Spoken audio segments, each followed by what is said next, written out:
The disappearance of 16-year-old Phylicia Barnes has set off a firestorm of media.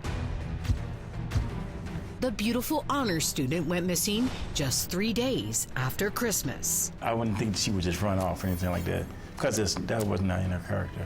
But after an exhaustive 4-month search, a father's worst nightmare, his beloved daughter's body is found, naked, floating near a dam in the Susquehanna River, 45 miles from home. Which way is the best way? Let's go this way. Phylicia's dad takes me back to the spot where they found his Phylicia. He carries purple balloons and a bouquet of flowers to place at the water's edge of Maryland's Susquehanna River. He's never been here before today. Let's go this way. And this is some rugged terrain. Yes, it is. It's a courageous journey for a broken-hearted father. It's a terrible place for anyone to be. I mean, it's horrific. I mean, her body was nude in this rubbish. Russell Barnes is now on a mission to make the person who killed his daughter pay. And Russell claims he knows right where to look. Michael Johnson, his older daughter Deena's ex-boyfriend. He was the guy seen struggling to move a 35-gallon tub shortly after Phylicia disappeared. A neighbor claims he offered to help, but Johnson told him to stay away. But he was struggling, and the theory goes that Phylicia's body was in that box. Johnson used to refer to Phylicia as his little sis, but turns out the 28-year-old was more than an unofficial friendly chaperone to the vulnerable teenager. Phone records show they had exchanged more than 1,300 texts over the last few months of her life. I'm sure there was some appeal, whether she wanted to be involved in a relationship beyond friendship. That's hard to say. And police say Johnson was the last known person to see the 16-year-old alive. You know, he never disclosed his whereabouts. He was a person of interest from the beginning. Then, a paper trail surfaces of Johnson buying that 35-gallon plastic tub. With that and other key pieces of evidence, cops move in and charge Michael Johnson with murder. From the beginning, the state's case against Michael Johnson would be a roller coaster of legal twists and turns that would lead to the state's highest court of appeals. At first, murder trial prosecutors introduce a surprise star witness, James McCrae.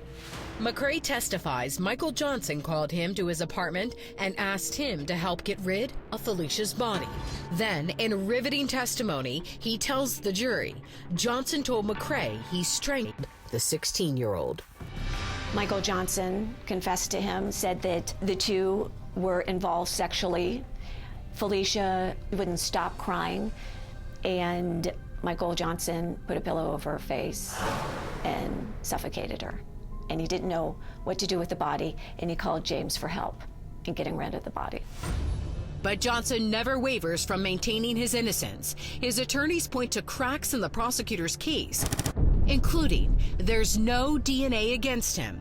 The jury, though, doesn't buy Johnson's defense. It finds him guilty of second-degree murder. Finally, justice for the Barnes family, right? Not even close. The trial was pretty much a real circus. Investigative reporter Joy Lepola from our Baltimore affiliate Fox 45 says the judge stunned the courtroom. We came back for sentencing, and the verdict was thrown out because of James' testimony, because the state didn't turn over all the information they were supposed to the defense, and it cost him the case. It had to be devastating. It was devastating. During Johnson's retrial, prosecutors wanted to prove there was a dangerous turning point in the relationship between the defendant and the teenager just before she died. The video, I think that was a bombshell. That video is described as a sex tape. On it, Michael Johnson, his brother, Phylicia, and a fourth person.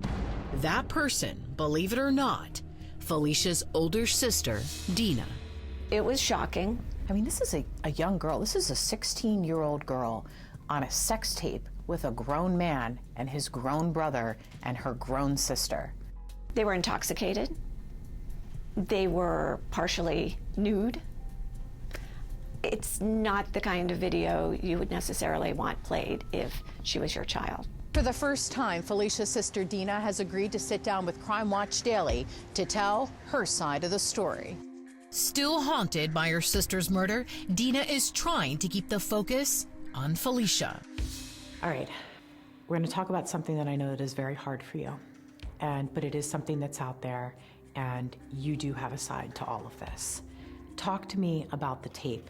Yeah, I mean, you know, I feel like ultimately, no matter what the public may think or what people think, we need to just keep on that path for justice for her. I did not see it coming. Dad Russell Barnes accuses Johnson of being behind the deplorable sex video. I believe that that video was coerced. Set up by who? This person, By Michael. yes. Kids make mistakes. I get it. The video, you know, just really showed that how much this guy was really luring Phylicia, you know, and with the girls being young and green. Despite the charges of a heartbroken father, the jury never gets to weigh in on the video or Johnson's innocence. Due to procedural errors, the trial results in a mistrial. But it's not the worst part of it for Phylicia's family. The judge even drops all charges against Michael Johnson. Is that right? He did. Feels great to be out. 31 months.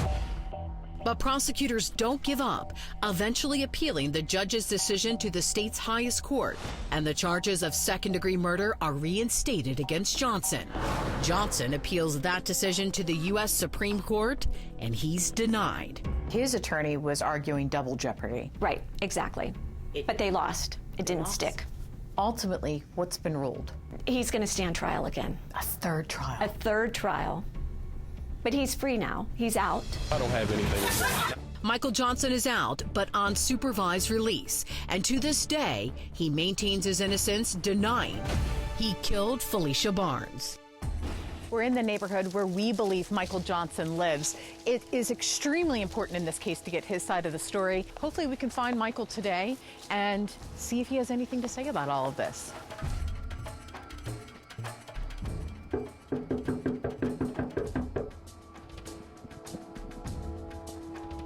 Hey, Michael. It's Michelle Sigona here from Crime Watch Daily. Can you come out for just a quick moment?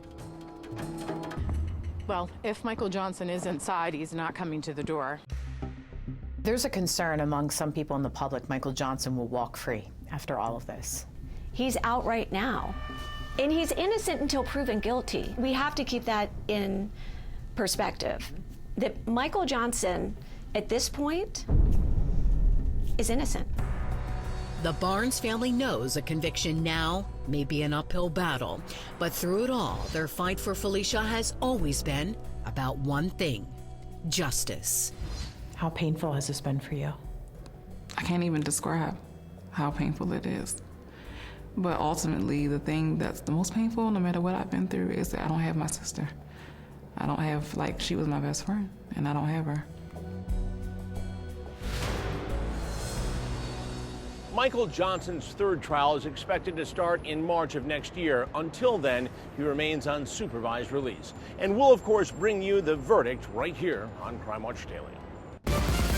I'm Chris Hansen. If you like this story, make sure you tune in every day to Crime Watch Daily. You can find where the show airs in your city at crimewatchdaily.com. Watch it live or record it on your DVR and watch it at night. And to all those criminals out there, remember, we are watching.